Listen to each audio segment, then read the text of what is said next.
All right, this video is going to explain what's going on with the US dollar, why it is gaining so much strength, and what's likely going to happen going forward. I definitely would have benefited from seeing a video like this years ago when I was in my early career of trading. I've been at it for 5 years now. Still a learning process constantly, and that's what's so cool about it. But anyways, right now on the screen, we're looking at the dollar index. This is also known as the Dixie. And this basically is the US dollar measured against a basket of different currencies. So we can see on the monthly time frame here that it's been going up in a straight line. So the US dollar has been getting very strong.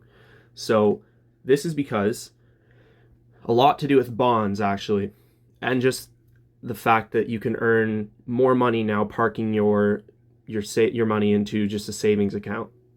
So what's going on is not only is the US dollar the world's reserve currency, meaning that if everything goes to shambles, the United States dollar is going to be the currency that's used by everybody.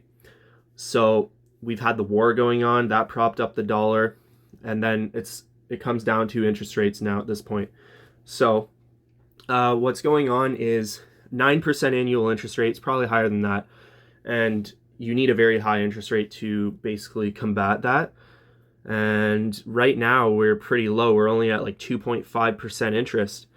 And something to also factor in is that the interest rate is correlated with bond yields. So what happens is you have foreign investors. Japanese investors, their interest rate there is negative 0.1%. So they get paid to borrow money, and their inflation rate's been low historically. It's been like less than 1% for the past like 5 years. So they're not battling crazy inflation like we are. So they get paid to borrow money. So they can take that money and then they can convert it into US dollars, which drives this exchange rate up, and then they can buy up bonds with that money. And then they can earn right now about 3% on the 10-year bond. So that is an awesome return for them because they're not battling inflation. They get risk-free return on their money. And yeah, they convert it back to the yen at the end of the term, and then they've made a killing, essentially. And the thing is, the Fed is behind inflation. You need, like, using what's called the tail principle, right now we need roughly a 16% interest rate, and we're sitting at like 2.5. So that's obviously not enough, and we will probably see this continuing in the CPI numbers that we get going forward. And that's a key factor, key point that I want to make. You got to keep watching these CPI numbers because they're going to tell you what happens to the interest rate. And if we see another CPI miss to the upside, it's going to suggest that the Federal Reserve is going to have to hike rates even more, which means the bonds become even more enticing for investors, which means that the US dollar gets even more demand, which means it's going to keep going up. So, like, looking at the Japanese yen, US dollar Japanese yen exchange rate, we can see it's looking like the dollar index at this point, absolutely flying. And that's likely because they are borrowing their money, so they're selling the yen, and then they're buying the dollar, which is driving this exchange rate up. And then I just wanted to point out how much this has to do with interest rates. Going back to the dollar index, go to the monthly, zoom out, look back here, keep going back, we can see we hit 120 over here. And then we go all the way back to the 80s.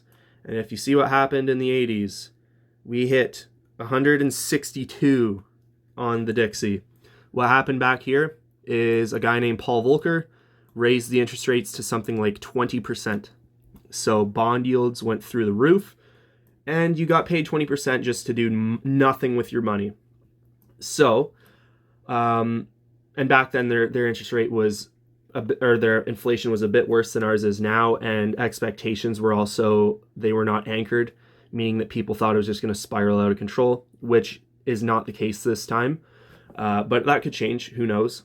But this is just going to show that if the inflation continues to get out of hand, and we will see that with the CPI numbers that continue to come out, then we can expect the dollar index to continue flying. And then we can also expect things like the Japanese yen, or the US dollar Japanese yen exchange rate.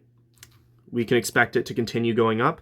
We could expect it to hit the all-time high over here of like 150, let's say. And then we can also expect pairs like the British pound, US dollar, to crack through this all-time low here. If it is in fact the all-time low, I'm not sure. But crack through that, keep going down. So this will affect everything. So keep your eyes on those CPI numbers.